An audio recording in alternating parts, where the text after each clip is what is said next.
Hi friend, today we will discuss about endoplasmic reticulum. Cell के अंदर बहुत सारे सेल ऑर्गेनेल्स जो है वो प्रेजेंट होते हैं, उनमें से एक है endoplasmic reticulum.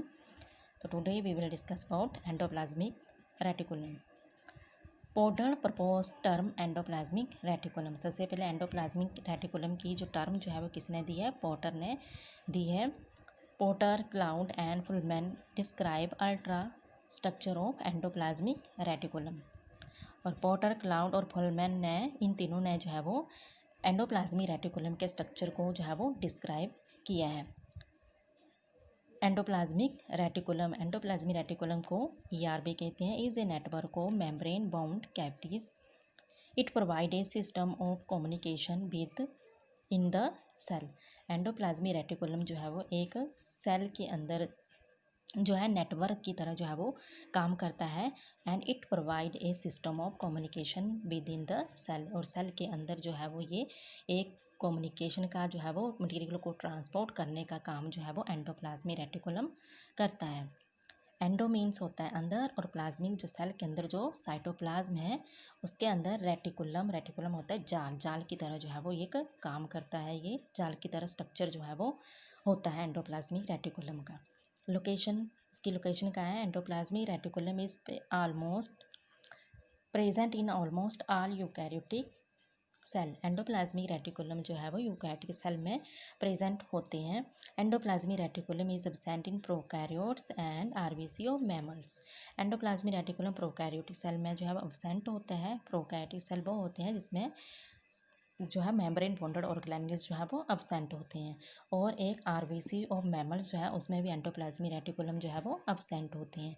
It extends through out the cytoplasm and is often continue either with the nuclear or plasma membrane. Endoplasmic, and suppose this is a cell and this is cell membrane. ये this is cell nucleus है centre में, और इसमें जो है वो ये क्या है? Nuclear membrane. तो एंडोप्लाज्मिक रेटिकुलम जो है वो न्यूक्लियर मेम्ब्रेन से ओरिजिनेट होते हैं और एक नेटवर्क की तरह जो है वो एक स्ट्रक्चर जो है वो बनाते हैं।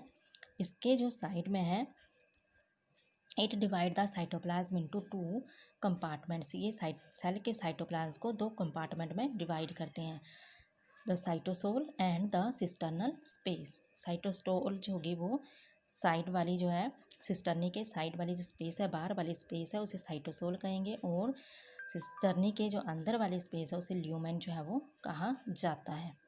It is formed of 3 type of element. ये 3 टाइप के एलिमेंट्स के बने होते हैं, cisternae, tubules and vesicles. First है cisternae. These are flattened unbranched sac like structure. They arranged parallel in bundle or stacks. They bear ribosome on their surface. जो cisternae होते हैं वो कैसे होते हैं? ब्रांच्ड होते हैं, फ्लैटेंड होते हैं, और एक पैरेलल रो में जो है वो अरेंज्ड होते हैं। और इनके सरफेस के ऊपर क्या प्रेजेंट होते हैं? राइबोसोम प्रेजेंट होते हैं। They wear ribosome on their surface. The cisternae contains glycoprotein. Cisternae में जो है वो ग्लाइकोप्रोटीन्स होती हैं। उनके नेम क्या है? Ribophorin 1 and ribophorin 2। Ribophorin 1 and ribophorin 2 जो है वो नाम की ग्लाइकोप्रोटीन इसमें प्रेजेंट होती हैं, दैट बाइंड द राइबोसोम, जो राइबोसोम को बाइंड करने में, इनके सिस्टर्नी के साथ बाइंड करने में हेल्प करते हैं। और ये सिस्टर्नी जो है वो पेनक्रियाज एंड लिवर सेल में प्रेजेंट होते हैं।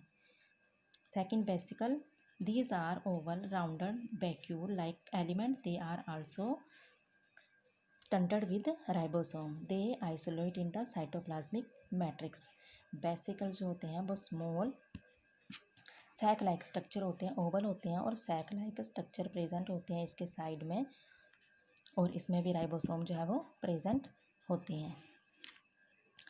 Third, tubules. They are small, smooth and branched. They are also free from ribosome. और थर्ड जो है वो, थर्ड एलिमेंट कौन सा है? ट्यूब्यूल्स है। ये ब्रांच्ड होते हैं और इसमें जो है वो क्या है? राइबोसोम प्रेजेंट नहीं होते हैं। These occurs in cell that synthesize steroids, cholesterol and glycerides. और ये कहाँ प्रेजेंट होते हैं? ऐसे सेल्स में प्रेजेंट होते हैं जो स्टीरॉयड या कोलेस्ट्रॉल जो है वो सिंथेसाइज्ड करते हैं। Next types of endoplasmic reticulum. जो एंडोप्लाज्मिक रेटिकुलम है वो टू टाइप्स के होते हैं, ग्रैनुलर और रफ एंडोप्लाज्मिक रेटिकुलम RER, और सेकंड जो है वो ए ग्रैनुलर और smooth endoplasmic reticulum SER। Endoplasmic reticulum दो टाइप के होते हैं, ग्रैनुअल्स रफ एंडोप्लाज्मिक रेटिकुलम जिसमें जो है वो राइबोसोम प्रेजेंट होंगे उन्हें रफ एंडोप्लाज्मिक रेटिकुलम कहेंगे, और जिसमें जो है एंडोप्लाज्मिक रेटिकुलम में राइबोसोम नहीं प्रेजेंट होंगे उन्हें हम स्मूथ एंडोप्लाज्मिक रेटिकुलम कहेंगे। तो सिस्टर्नी, वेसिकल और ट्यूब्यूल्स जो है वो एंडोप्लाज्मिक रेटिकुलम के एलिमेंट्स हैं, और टाइप्स जो है वो एंडोप्लाज्मिक रेटिकुलम के दो टाइप है, rough endoplasmic reticulum and smooth endoplasmic reticulum. I hope you enjoy my lecture, and next part we will discuss in next video.